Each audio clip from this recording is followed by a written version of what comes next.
rumah tangga itu rasanya masih hampa kalau belum ada kehadiran seorang anak. Ya Pak, rumah tangga rumah itu masih akan sepi mimpring kalau belum terdengar tangas tangisi cerewet cerewete seorang anak. Bahkan saking pentingnya seorang anak, seorang keturunan, sampai bagi seorang kaum ibu berani sampai mengatakan dirinya belum sempurna menjadi seorang ibu manakala belum bisa memberi keturunan kepada sang suaminya. Bahkan kadang sangat ironis, ketidakhadiran anak kadang-kadang di sebagian orang dijadikan alasan untuk mengajukan perceraian di pengadilan agama. Ini berarti menunjukkan saking pentingnya kehadiran seorang anak. Sehingga para bapak hadirin rahimakumullah, posisi anak di hadapan orang tua dengan Allah Subhanahu wa ta'ala ini dipandang pertama anak itu sebagai rahmat dan nikmat dari Allah, pun pula anak itu dipandang sebagai amanah dari Allah Subhanahu wa ta'ala. Ya. Karena begitu pentingnya anak sehingga Nabi pun memerintahkan pernikahan bersamaan dengan perintah untuk membuat anak. Kata baginda Rasul, tanakahu wa tanasalu fa inni mukasirukum yaumal qiyamati al umam. Bersegeralah nikah kalian semua wahai umatku yang sudah mencukupi umur. Tapi kalau adik-adik jangan masih menempuh pendidikan di pondok pesantren, lanjutkan ya, jangan kesusu, karena masa depan kalian adalah tergantung dari masa sekarang. Kalau katanya idil fatah hasbati qatihir rufiq, ya, tergantung sejauh mana nanti punya cita-citanya ke depan. Jadi kata Nabi, para bapak hadirin, kita disuruh nikah pun pula juga disuruh segera membuat anak. Kenapa kata Nabi? Fa inni mukasirukum yaumal qiyamati al umam, karena besok di hari kiamat saya akan perbanyak, aku arep jor-joran umat karo nabi-nabi terdahulu. Makanya ini pesan-pesan saya kepada mas-mas atau adik-adik yang sudah mempersiapkan jenjang pernikahan, nanti nggak usah kemudian pakai KB-KB-an, ya, karena perintah Nabi tanakahu wa tanasalu, pohon rabi lan cepet kongkon kelon gawe anak, siapa bisa membanggakan Nabi, ya. Begitu pentingnya anak sehingga dianggap sebagai rahmat dan sebagai nikmat dari Allah Subhanahu wa ta'ala. Ketika anak dipandang sebagai rahmat dan sebagai nikmat, maka kita selaku orang tua yang telah diberi rahmat oleh Allah, yang telah diberi nikmat oleh Allah berupa anak, berkewajiban bertasyakur kepada Allah Subhanahu wa ta'ala, berkewajiban dengan adanya anak syukur kepada Allah Subhanahu wa ta'ala, ya. Bahkan dikatakan para bapak hadirin, ya, sesusah-susahnya orang yang anaknya banyak, saya ulangi, sedih-sedih orang yang anaknya banyak, Masya Allah, saking mandine, saking ngikuti perintah Kanjeng Nabi tanakahu wa tanasalu, Masya Allah, bentahun istrinya melahirkan sehingga anaknya luar biasa, ya. Bayine umur 7 bulan, ibu wis ngandut 2 bulan maneh.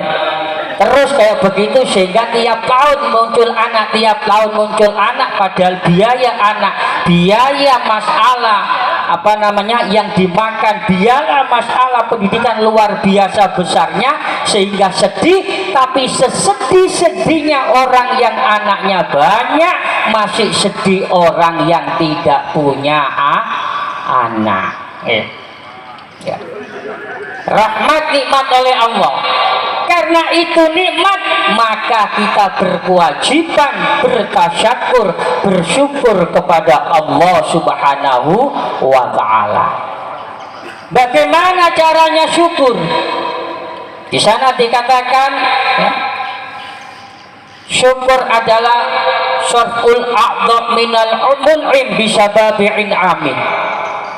Maka bersyukur dengan nikmat anak, maka berarti kita harus mendidik anak sebagaimana yang disabdakan oleh Nabi, hakul walad alal walid, di antara ayu adziba adabahu. Mensyukuri dengan nikmat yang berupa anak, kita didik anak kita dengan belajar ilmu agama. Jangan cuma senang anak nanti tanpa tanggung jawab. Jadi kita punya kewajiban Bapak Ibu untuk mendidik anak kita mengerti ilmu agama. Yang kewajiban itu bukan kiai, yang kewajiban itu bukan ustadz, yang punya kewajiban didik putra putri panjenengan bukan pondok pesantren, tapi siapa? Panjenengan. Karena itu anak panjenengan, karena itu anak Bapak Ibu. Yang punya kewajiban didik sampean. Didiklah anakmu dengan kesabaran, penuh kasih sayang, tersayang-sayang disayang. Janganlah dimanja, jangan dibiarkan menjadi durhaka, dan jangan sampai durhaka. Mendidik putra putrimu besar pahalanya, memang itu tanggung jawab semua orang tua. Jangan hanya senang anak tanpa tanggung jawab, menyia-nyiakan anak besarlah dosanya. Daripada berdosa ikut kami saja. Teng teng teng terarat. Saged selawat khitanan itu. Ini kan acaranya khitanan. Gitu Ustaz ya. Nah, harus nyanyinya khitanan. Adikku sayang, oh adikku sayang, kini mangsanya kau akan dikhitankan. Adikku sayang, oh adik, mungkin naik sholawatan mawon, niki sik qasidahe. Kini mangsanya kau akan dikhitankan, menjalankan syariat Nabi Allah Ibrahim sebagai amal anbiya yang dicintai Allah. Kau disebut Khalilullah. Sholawatan saniki nggih. Ku vokalisnya Ustadz, aku lah sing ngawali mawon. Ya Rasulullah salamun alaih. Lanjut.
kita kan adikku sayang, adikku sayang, ini sayang kau akan dihidangkan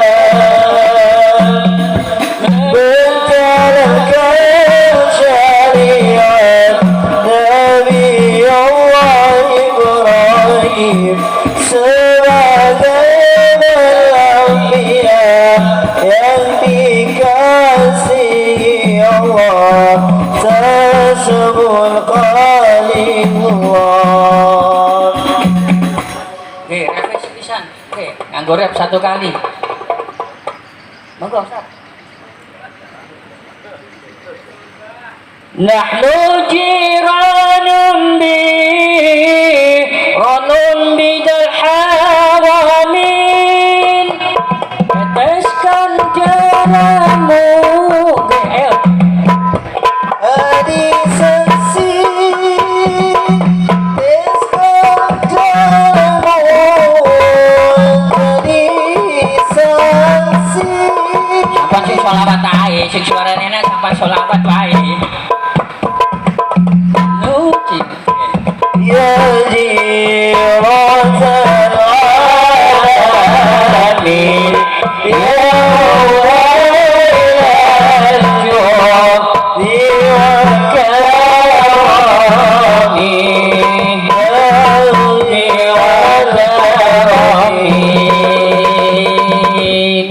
kembali ke laptop. Jadi yang pertama Bapak hadirin, anak itu adalah sebagai rahmat dan amanat ya, sebagai rahmat dan nikmat. Karena sebagai rahmat dan nikmat, maka selaku orang tua kita semua punya kewajiban bersyukur kepada Allah Subhanahu wa taala. Bagaimana cara bersyukur yang berupa rahmat nikmat berupa anak adalah ayu adziba adabahu, sampean berkewajiban mendidik anaknya tentang ilmu agama. Yang pertama. Yang nomor 2, anak itu adalah sebagai amanah titipan dari Allah Subhanahu wa taala. Dan ketika amanat titipan anak ini oleh Allah dititipkan kepada kita, kata baginda Rasul, kullu mauludin yuladu alal fitrah illa abawahu yahudi yang kana au nasrani yang kana au majusi yang kana. Kita punya berkewajiban menjaga amanat dari Allah yang berupa anak, yang anak itu ketika diamanatkan oleh Allah kepada kita dalam keadaan bersih, suci, tidak punya dosa, maka kita besok dituntut oleh Allah ketika anak ini kembali ke hadirat Allah. Ketika amanat ini diambil kembali oleh Allah, kata Allah, aku titipe bersih suci, balik kudu bersih. Nah, akhirnya dalam rangka upaya mempertahankan fitrah kesucian anak itu, maka syariat mengajarkan beberapa cara dalam rangka ikhtiar untuk mempertahankan kesucian anak. Okay. Mulai proses akad nikah sudah diatur oleh agama. Ya. Kemudian setelah akad nikah, kata Nabi, tanakahu wa tanasalu, langsung kelon saking mandine bojone hamil. Niku ibadah sing paling enak, Pak. Makanya sampean perbanyak, sampean dikokon sembayang bengi preta gelem. Gitu. Jadi golek ibadah sing gampang wae. Sing gampang mawon.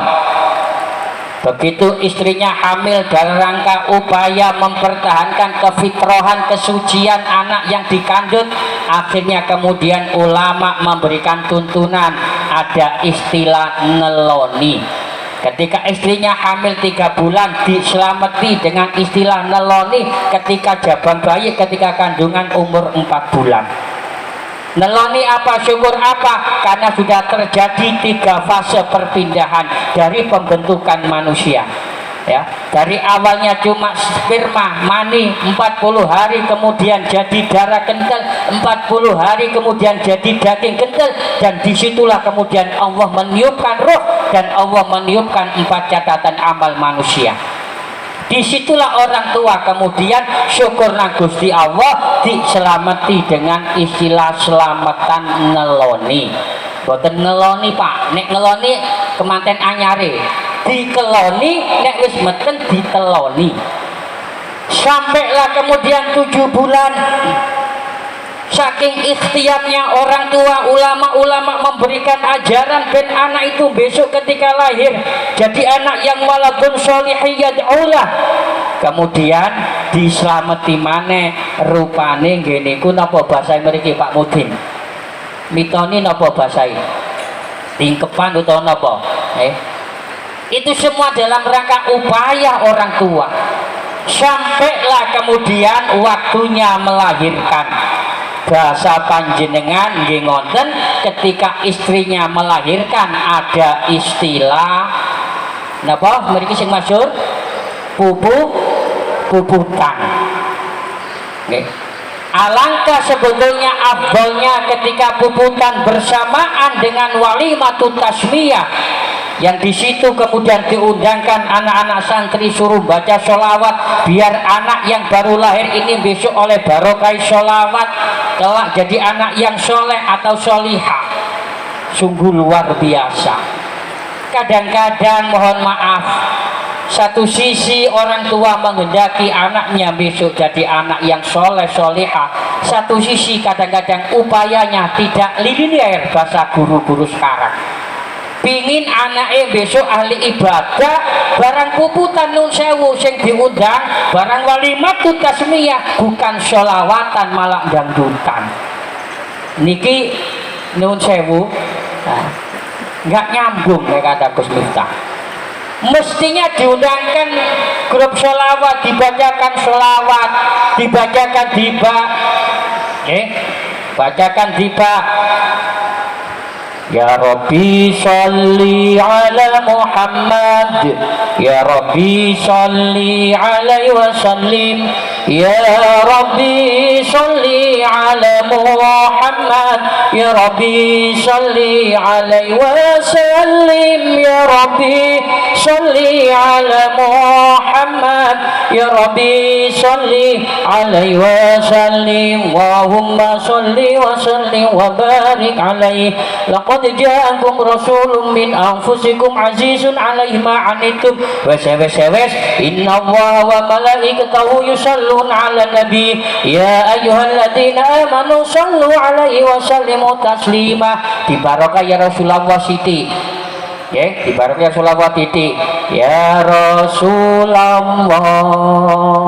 salamun alaik ya rafi'a sya'ni wa ta. Sama terus no maupun dereng sholawat niku anggapan pun begitu ya Rasulullah selesai langsung lompat fatazal arsyudara wasti basyara wasdadal kursi waibata waqara wamtalatis samawatu anwara wadajjatil malaikatu tahlila wa tamjida wastighfara. Ini tafaulan rawi yang menerangkan detik-detik menjelang kelahiran Kanjeng Nabi. Ben anake sampeyan seora-orane sodok niru Kanjeng Nabi nggih ngonten diwacake. Wa bajjatil malaikatu tahlila wa tamjida wastighfara. Zaman Nabi arep lahir malam tanggal 12 Rabiul Awal niku ten langit gemuruh terdengar para malaikat membaca tahlil, membaca istighfar, membaca tahmid. Rame Pak. Cuma sayangi orang sekarang yang ditiru ramenya. Kalau menjelang kelahiran Nabi, rame malaikat baca tasbih, baca tahmid, baca takbir, baca istighfar, rame. Tiba umate sing ditiru ramene, istrinya mau melahirkan, malah bapak ngundang kancane main domino meneh balik. Biyen Kanjeng Nabi arep lahir rame, iki niru Kanjeng Nabi, kata Pak bojoku arep lahir ben rame, ayo do domino. Niku mboten nyambung. Nggih. Walam tazal ummuhu tara'an wa fakhrihi wa fadlihi ila nihayati tamami hamlihi falamma ishtadda bi'at-talaq bi'idni rabbil khalaq wada'atil habib sallallahu alaihi wasallam sajidan syakiran hamidan ka'annahu al-badru fi tamami mahal qiyam. Kata kiai saya, bapak ibu, para bapak hadirin sampan titeni, kalau ada bayi di Sorokali, kalau ada bayi di Solawati pada waktu makom, mahal qiyam sallallahu ala Muhammad sallallahu alaihi wasallam sallallahu ala Muhammad sallallahu alaihi wasallam. Ketika ustadznya mulai ya Nabi, bapak ibu tuh gawa bayi, nggih. Bapak ibu tuh gawa bayi, mulai dipotong rambutnya, nggih. Jadi kiai kula, nek bayi kok dipotong pertama sing motong ustadz itu kiai ini, walaupun asalnya dari kamarnya sedang tidur asyik, ketika digawa metu kok pas diwacak selawat itu melek utawa niku, insya Allah tanda-tandai bocah itu besok jadi bocah sing gak beling, jadi bocah sing gak lasak, nggih. Kata kiai saya, ya. Tapi kalau kemudian dibacakan selawat turu, besok biasai loh, biasai ini sodok beli, sodok beli. Makanya non sewu, nih sampai punya anak kok beli, aja anak itu seneni.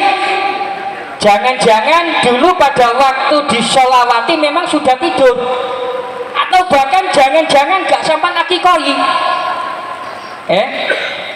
Nah, jadi itu dalam rangka upaya untuk mempertahankan fitrah kesucian anak itu ketika besok kembali diminta oleh Allah Subhanahu wa Ta'ala. Kenapa? Karena anak itu, bapak hadirin, besok di hadapan Allah bisa juga mengangkat derajatnya orang tua, pun pula juga bisa menjatuhkan derajat orang tua. Piye Pak Alim? Wis pirang menit terus pun apa durung iki? Nggih. Sithik malih nggih. Bisa mengangkat derajatnya orang tua. Wonten hikayah di kitab para bapak. Ini untuk mempermudah kefahaman. Ada seorang yang nggak bagus, mungkin bahasa kita mohon maaf, ini cuma niatnya untuk mempermudah kefahaman. Ada seorang preman, ya, namanya preman tak nggih pun kaya ngoten niku to nggih. Wong jenenge preman apa merampok, ya wajar wong preman nek gak ngerampok ya dudu preman. Gitu, merampok, malak, ngompas, nggih pokoke perbuatan yang jelek-jelek ngoten. Wong jenenge preman wajar. Cuma hebatnya dia walaupun preman sing kaya begitu bercita-cita pingin punya anak yang soleh yang besok bisa mendoakan. Padahal penggawaannya mencuri, pekerjaannya maling, nyopet, ngerampok, tapi di hati yang paling dalam masih berkeinginan pingin duwe anak sing soleh. Lah caranya bagaimana? Tidak ada tempat yang paling bagus untuk mendidik anak jadi yang soleh solehah kecuali hanya lembaga pendidikan yang namanya pondok pesantren. Maka bapak ibu hadirin sama begitu, kalau orientasinya pingin bentuk anak yang pinter, sampai sekolahkan di sekolah umum.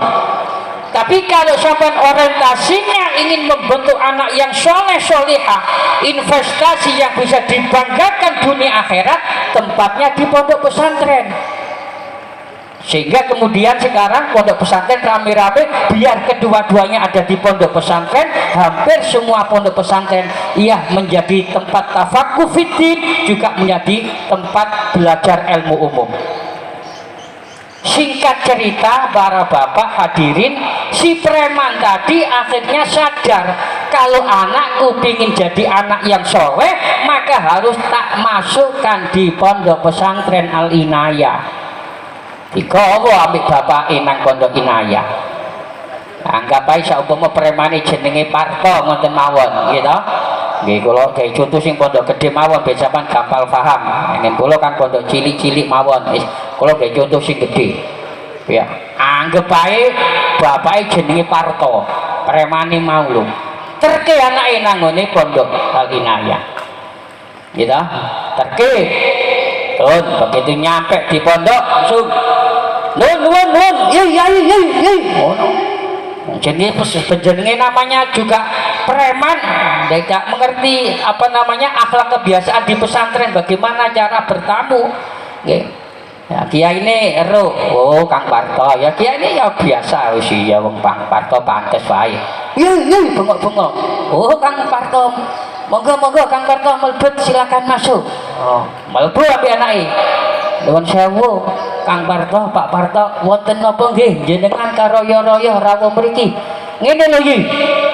Aku iki preman. Mungkin Pak Yai sudah mendengar.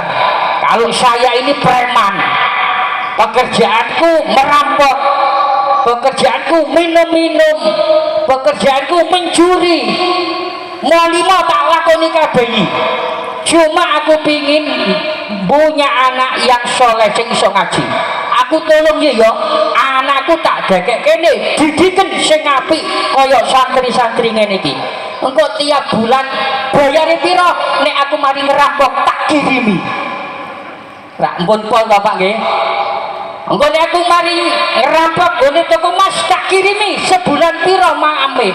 Tukune kitab entek pira sebulan, jajane entek pira, total kabeh iki gampang wis beres-beres nek anakku. Wong aku iki preman penggawane merampok.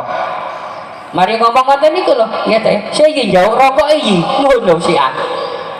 Jauh yang rokok iki, kiai ini didali rokok. Padahal umume wong nek sowan nang kiai, umume nek ten Jawa mriko lho. Kalau di sini saya enggak tahu. Kalau di Jawa mereka umumnya anak wong sowan nang kiai niku nuwun sewu biasanya gawa kula kopi, nek kene ngerokok ya digawake rokok. Iki mah wis gak gawa apa-apa, malah njaluk rokok iki kiai. Kiai niki monggo Kang Parto. Don. Wis ngono iki ya tetep anakku tolong didiken sing apik sampai dadi bocah sing iso ngaji. Nggih Kang Parto pendungane. Ya wis iki aku bali ya. Don, bali Pak Si Parto. Nggih, bali wangsul. Nah, di tengah-tengah perjalanan nuwun sewu. Wong nang Embong niku ora anggere rame to. Wong numpak Honda, numpak mobil ya banyak sing elek ya ana, sing rada ayu ya ana, sing ayu ya ana. Ya, sing alim ya ana, sing mentel ya ana. Niku nuwun sewu ketika pulang dari memasrahkan nyerake anak ning pondok, lho tengah dalan niku amre gampange simpangan ambek wong wedok ayu numpak Honda pakai baju nyukensi keneke ketok pupune ketok keteraange mak lha lah jenenge preman ana ngono gak didelok nek ya eman to Pak nggih. Nggih wong kula bisa apa delok ya gak dosa kok wong gak sengaja kok. Nggih, tapi nek diulangi, sapa iku mang bebeh mulus lah iku sing dosa. Eta lek dasar iki preman begitu lho ditutup-tutupno oleh delok. Ditutup-tutupno iku diapakno bahasa Indonesia ya? Dilanjutkan, dipuas-puaskan. Saking asiknya lihat perempuan yang kelihatan pahanya mau belereng dari wong Jawa. Belereng itu apa ya? Gak ndelok depan, dari depan ada truk lewat, wah kena ditobor truk mati Pak. Preman tadi mati. Oke. Singkat cerita dalam hikayat itu Kemudian ketika ini sebagai ikhtibar, sebagai pelajaran, hikayat ini sebagai pelajaran bagi kita, tidak boleh merasa putus dari rahmatnya Allah. Ketika orang itu kemudian disiksa oleh malaikat, ketika disiksa oleh malaikat tentunya atas perintah Allah, begitu gilirannya antri, begitu gilirannya parto maju, gaya punya malaikat belak beluk lontang malaikat tolong sayup terdengar anak ngaji. A'udzu billahi minasyaitonir rajim. Jadi kita malaikat leren dhisik. Ika lho ana suarane arek ngaji, kaya suarane dirgantai Arya. Ketara pokoknya anak anggota kan ketara jenenge nggih dirgantara jenenge nggih. Iku memang nama-nama kebanggaan di anggota-anggota nggih. Tapi nek anake wong tukang beres ngono gak pantes nganggo napa nganggo jeneng dirgantara ya. Ya wis biasa-biasa mawon. Kata Allah malaikat berhenti. Itu kayak ada suara anak ngaji. Sing takono no parto iku. Duwe enggak anak sing iso ngaji? Akhirnya singkat cerita Parto ditanya oleh malaikat, berhenti, nyiksa takoni, "Kok Parto nggih malaikat?" "Remak kula malaikat." "Wonten napa malaikat?" "Kamu punya enggak anak yang bisa ngaji dulu ketika di BTN?" "Aduh, duwe apa enggak?" "Entah malaikat, saya nggak tahu." "Lo nggak tahu gimana?" "Wong aku biyen preman, saya dulu preman." "Cuma malaikat, cuma apa?" "Aku dulu sempat mengantarkan anakku mondok di Al-Inayah. Lalu begitu anakku aku serahkan kiainya, aku pulang malaikat, aku di tengah jalan ditumbur oleh truk, supirnya kurang ajar sampai aku mati malaikat. Kalau seandainya aku gak mati tak guasai supir malaikat, sopir jancuin ngono sampean." "Oh gitu." "Iya malaikat." "Kenapa malaikat?" "Ini ada suara orang ngaji kok Allah menyuruh saya berhenti." Ya, coba kamu dengarkan. Itu suara anak kamu ndak kira-kira? Didengarkan kali Parto Pak Bu.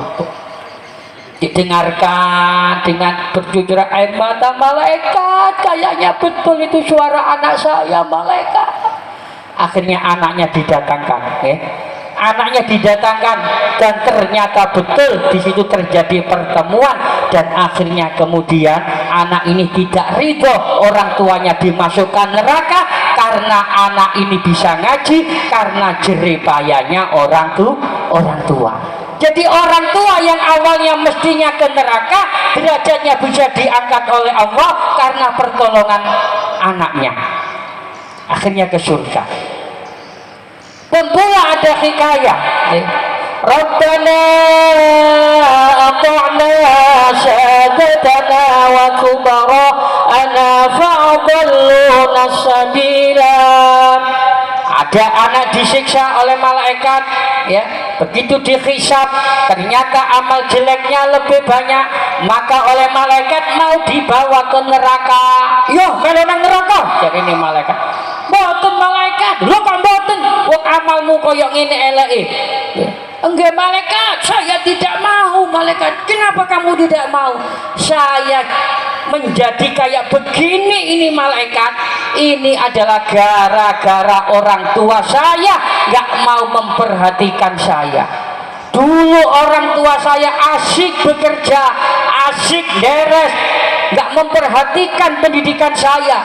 Sudah tahu di luar itu sangat berbahaya, di luar itu anak-anak muda kita sudah terjadi dekadensi moral, tapi saya dibiarkan oleh orang tua saya. Saya disekolahkan di sekolah umum, bahkan saya diberikan gitar sehingga saya tiap hari, tiap malam, apalagi kalau malam Jumat, saya tidak membaca sholawatan, saya tidak membaca tahlilan. Ini semua gara-gara orang tua saya malaikat. Oleh karena itu saya nggak mau malaikat.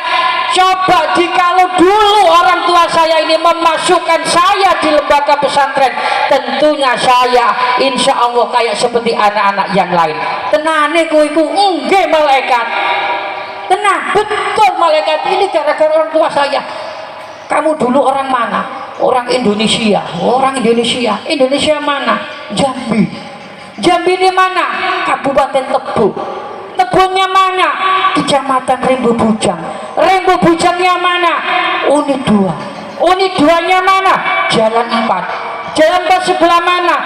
Ya di BTN situ. Anaknya siapa? Parto. Wah. Ya, kalau begitu kemudian malaikat menelpon malaikat Malik, menelpon malaikat Ridwan agar membawa turun dulu orang yang namanya Parto. Malaikat Ridwan ditelepon, singkat cerita dipertemukan.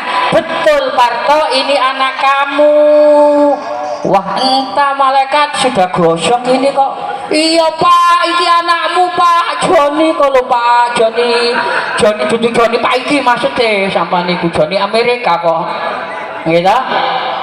Singkat cerita orang tua yang asalnya di surga bisa turun di neraka. Makanya sampean Bapak Ibu semua, hadirin semua, hati-hati.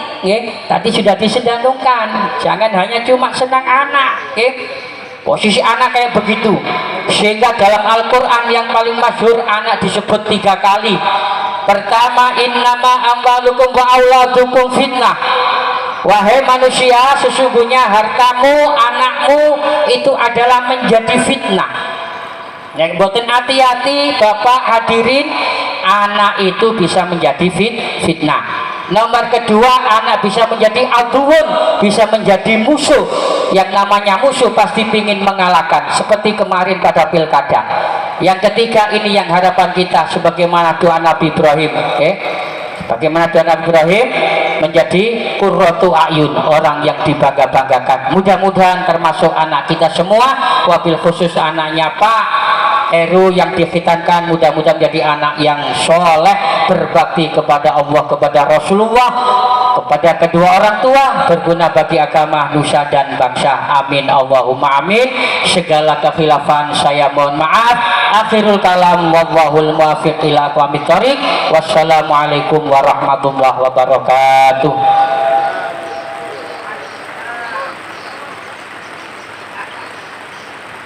Oke, monggo langsung doa sudah malih. Mudah-mudahan hajat syahibul hajah dan hajat kita semua dalam menggapai kebahagiaan dunia akhirat mudah-mudahan dikabulkan oleh Allah Subhanahu wa taala. Syai'ulillah lahumul Fatihah. A'udzu billahi minasyaitonir rajim. Bismillahirrahmanirrahim. Alhamdulillahi rabbil alamin, arrahmanir rahim, maliki yaumiddin.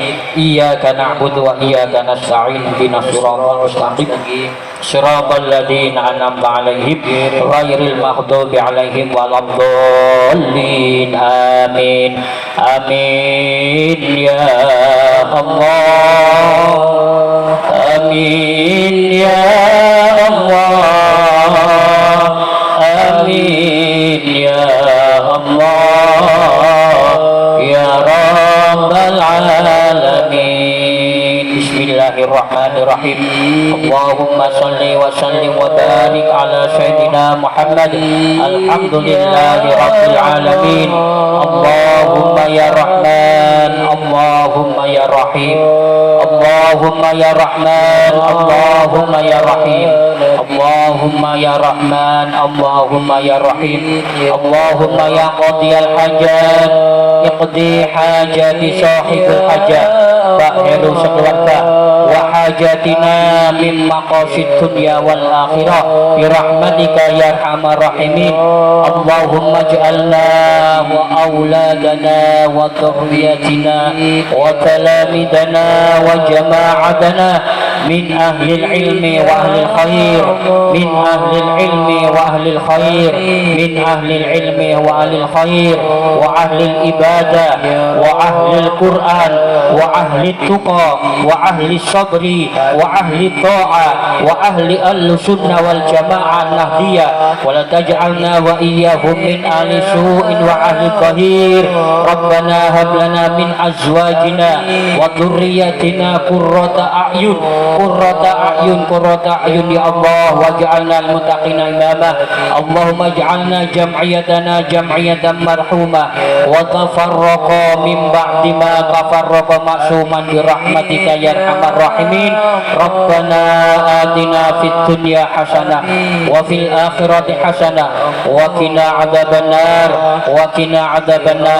وقنا عذاب النار سبحان ربك رب العزة عما يصفون وسلام على المرسلين والحمد لله رب العالمين يا الله آمين يا الله يا رب العالمين بسر الفاتحة أعوذ بالله من الشيطان الرجيم بسم الله الرحمن الرحيم الحمد لله رب الرحمن الرحيم إياك نعبد وإياك نستعين صراط المستقيم صراط الذين أنعمت عليهم غير المغضوب عليهم ولا الضالين آمين